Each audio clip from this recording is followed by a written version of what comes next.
नमस्कार मित्रों, history research point में आप सभी का स्वागत करता हूं। बिहार स्टेट पेपर 2 हिस्ट्री की टेस्ट सीरीज चल रही है और यह जो टेस्ट सीरीज है यह आपका अकबर से संबंधित टेस्ट सीरीज है, सम्राट अकबर से संबंधित।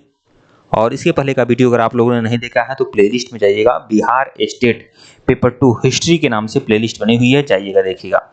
ये जरूरी सूचना आप लोग को देना चाहेंगे कि हमारा ऑफिशियल व्हाट्सएप नंबर ऊपर है, आप लोग शो कर रहा है, आप लोग को पता है। यहाँ पर भी लिख दे रहा हूँ, यह हमारा ऑफिशियल व्हाट्सएप नंबर है, डिस्क्रिप्शन में भी है। 8318397276 हमारा ऑफिशियल व्हाट्सएप नंबर है। ओनली 200 का पेमेंट करना होगा आपको। पेमेंट करने के बाद आपको पूरा का पूरा मटेरियल मिल जाएगा बिहार स्टेट पेपर 2 हिस्ट्री का। इसमें आपको मिलेगा 5500 वन लाइनर सीरीज मिलेगा, साथ ही साथ 1375 एमसीक्यू मिलेगा और पूरा नोट्स मिलेगा, कंप्लीट नोट्स मिलेगा।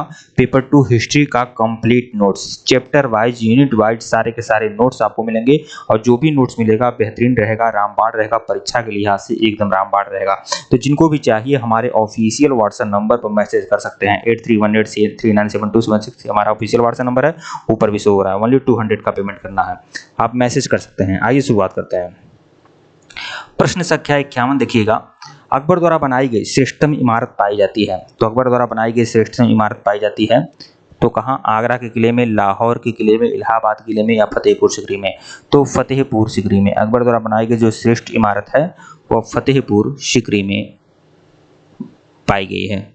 अकबर द्वारा बनाई गई श्रेष्ठ इमारतें फतेहपुर सिकरी में स्थित हैं। यहाँ की प्रसिद्ध इमारतों में दीवाने आम, दीवाने खास, कोषागार, ज्योतिष की बैठक, पंचमहल, खास महल, तुर्की सुल्ताना की कोठी, जोधाबाई का महल, हवा महल, मरियम की कोठी, बीरबल की कोठी आदि है। तुर्की सुल्ताना का महल इतना सुंदर है कि पर्सी ब्राउन ने इसे स्थापत्य कला का मोती कहा है। तो स्थापत्य कला का मोती किसे कहा गया है? तुर्की सुल्ताना के महल को। प्रश्न 52 देखिएगा। अकबर द्वारा बनवाई गई कौन सी इमारत का नक्शा बौद्ध विहार की तरह है? तो पंचमहल का नक्शा बौद्ध विहार की तरह है। बहुत ही इंपॉर्टेंट क्वेश्चन है। अकबर ने अपनी नवीन राजधानी फतेहपुर सिकरी में अपने भवन बनाए हैं। पंचमहल पिरामिड के आकार का 5 भवनों का महल है तथा प्रसिद्ध बौद्ध विहार के अनुरूप है, जो अब तक का भारत के कुछ भागों में विद्यमान है। ऊपर की ओर छोटी होने वाली 5 मंजिला यह इमारत आयताकार है। भवन नालंदा आदि में बने हुए बहुमंजिला बौद्ध विहारों से ली गई प्रेरणा पर आधारित है। तो कुल मिलाकर जो पंचमहल है वह एक बौद्ध इमारत की तरह है। ठीक है। प्रश्न 53 देखिएगा। फतेहपुर सिकरी में बादशाह अकबर द्वारा निर्मित किया गया था। तो क्या निर्मित किया गया है? पंचमहल। पंचमहल जो है फतेहपुर सिकरी में है। प्रश्न 54 देखिएगा। जहांगीर महल स्थित है। तो जहांगीर महल कहाँ है? तो जहांगीर महल आगरा में है। आगरा का किला अकबरी शैली का सर्वोत्तम उदाहरण है। यह अकबर द्वारा महान निर्मित प्रसिद्ध किला है। इसका निर्माण अकबर के प्रधान कारीगर कासिम खां की देखरेख में हुई थी। किले के अंदर अकबर ने लाल पत्थरों से 500 से अधिक भवनों का निर्माण करवाया है। जहांगीर महल आगरा के किले में स्थित है। इसका निर्माण अकबर ने अपने पुत्र और उत्तराधिकारी सलीम के रहने के लिए करवाया था। इस महल की शैली अत्यधिक हिंदू स्थापत्य कला शैली की ओर झुकी हुई है। तो जहांगीर महल कहाँ है? तो जहांगीर महल जो है आपका आगरा में है। प्रश्न 55 देखिएगा। अकबर का मकबरा कहाँ है? तो अकबर का मकबरा है सिकंदरा में। अकबर का मकबरा सिकंदरा नामक गांव में स्थित है, जिसे सुल्तान सिकंदर लोदी ने अपने नाम पर बसाया था। अकबर ने इसका नाम बदलकर बहिस्ताबाद रखा था। तो अकबर ने इसी सिकंदरा का नाम बदलकर बहिस्ताबाद रखा था। यह आगरा से 5 मील की दूरी पर स्थित दिल्ली जाने वाली सड़क पर स्थित है। इसके निर्माण की योजना अकबर ने बनाई थी, किंतु निर्माण जहांगीर ने 1613 में करवाया था। तो किसका? यह अकबर का जो मकबरा है इसका निर्माण जहांगीर ने करवाया था 1613 में। इस मकबरे में 5 मंजिलें हैं। ये जो मकबरा है अकबर का, इसमें 5 मंजिलें हैं। प्रत्येक स्तर पर ऊपर की मंजिल नीचे की मंजिल से आकार में छोटी होती जाती है। तो ऐसे करके होगा मकबरा। ठीक है।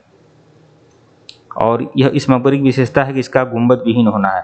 तो अकबर का जो मकबरा है वह गुंबद विहीन है। 1613 में जहांगीर ने बनवाया था सिकंदरा में। प्रश्न 56 देखिएगा। निम्नलिखित में से किस किले का निर्माण अकबर के राज्यकाल में नहीं कराया गया था? तो आगरा का किला, लाहौर का किला, इलाहाबाद का किला अकबर ने बनवाया था। दिल्ली का लाल किला अकबर ने नहीं बनवाया था। तो विकल्प जो है आपका सही है। दिल्ली का लाल किला अकबर के राज्यकाल में नहीं कराया गया था। इसका निर्माण शाहजहां के शासनकाल में कराया गया था। यह चतुर्भुज लाल बलुआ पत्थर के निर्मित होने के कारण लाल किले के नाम से प्रसिद्ध है। आगरा का किला, इलाहाबाद का किला एवं लाहौर का किला अकबर के शासनकाल में निर्मित हुए थे। ये आपको मिलाना है। तो देखिए बाबर का मकबरा कहाँ है, काबुल में, अकबर का मकबरा सिकंदरा में, जहांगीर का मकबरा लाहौर में, शाहजहाँ का मकबरा आगरा में। ऐसे ही आप मिलान कर सकते हैं। यहाँ पर भी मिलाना है।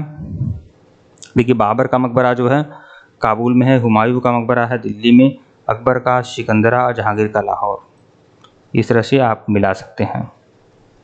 प्रश्न 59 देखिएगा, अकबर के काल में महाभारत का फारसी अनुवाद किसके निर्देशन में हुआ था?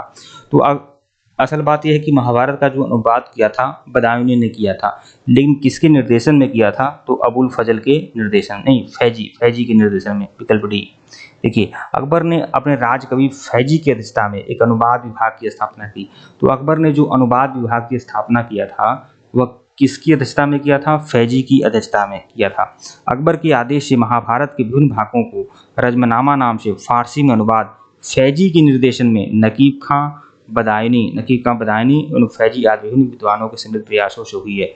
इसके अतिरिक्त बदायूनी ने रामायण का, फैजी ने लीलावती का और अबुल फजल ने कालिया दमन का फारसी में अनुवाद किया है।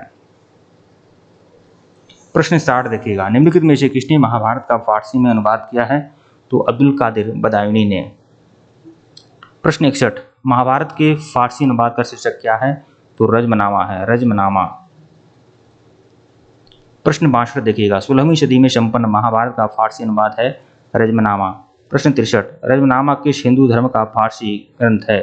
तो महाभारत का फारसी ग्रंथ है। प्रश्न 61, अकबर की इच्छानुसार किसने रामायण का फारसी में अनुवाद किया था? तो रामायण का फारसी में अनुवाद हुआ था अब्दुल कादिर बदायूनी ने किया था। विकल्प बी जो है आपका सही है। प्रश्न 65, निम्नलिखित में से किसने रामायण का फारसी में अनुवाद किया था? तो अब्दुल कादिर बदायूनी ने। मतलब अब्दुल कादिर बदायूनी जो है रामायण और महाभारत दोनों का अनुवाद करता है। फैजी किसका अनुवाद करता है? लीलावती। ठीक है, लीलावती। तो यह बात आप जानना है। बाकी अबुल फजल किसका करता है? तो कालिया दमन, यहाँ पर लिखा है ना कालिया दमन का। प्रश्न 66 देखिएगा, सम्राट अकबर द्वारा निम्नलिखित में से किसको जरी कलम की उपाधि दी गई थी? तो जरी कलम की उपाधि दिया था मोहम्मद हुसैन कश्मीरी को। विकल्प ए, मोहम्मद हुसैन कश्मीरी इसका पूरा नाम था। अकबर के दरबार का प्रसिद्ध शोधकर्ता जिसकी एक सूची आईने अकबरी मिलती है, इनमें सबसे प्रसिद्ध कश्मीर का मोहम्मद हुसैन था, जिसे अकबर ने जरी कलम की उपाधि दी थी। प्रश्न 67, जैन साधु जो अकबर के दरबार में कुछ वर्ष रहा जिसे जगत गुरु की उपाधि मिली थी? तो अकबर ने जगत गुरु की उपाधि दिया था हरिविजय सूरी को। हरिविजय सूरी वह जैन साधु था जो अकबर के दरबार में कुछ वर्ष तक रहा, जिसे जगत गुरु की उपाधि से सम्मानित किया था अकबर ने। और 1582 में अकबर ने उक्त जैनाचार्य को, मतलब इसी हरिविजय सूरी को, ठीक है, हरिविजय सूरी को, उक्त जैनाचार्य को जैन सिद्धांतों को समझने की इच्छा से आहूत किया था। उनकी विद्वता और चिंतन में विनम्रता से प्रभावित अकबर ने कुछ दिनों के लिए मांस भक्षण भी बंद कर दिया था। पशु पक्षियों के वध पर भी रोक लगा दी थी। मुगल दरबार में एक अन्य विद्वान जिनचंद्र सूरी भी रहते थे, जिन्हें युग प्रधान की उपाधि दी गई थी। तो एक अन्य विद्वान भी रहते थे जिनचंद्र सूरी, जिसे युग प्रधान। तो हरिविजय सूरी को जगत गुरु की और जिनचंद्र सूरी को युग प्रधान की उपाधि दी थी। जिनचंद्र सूरी को युग प्रधान।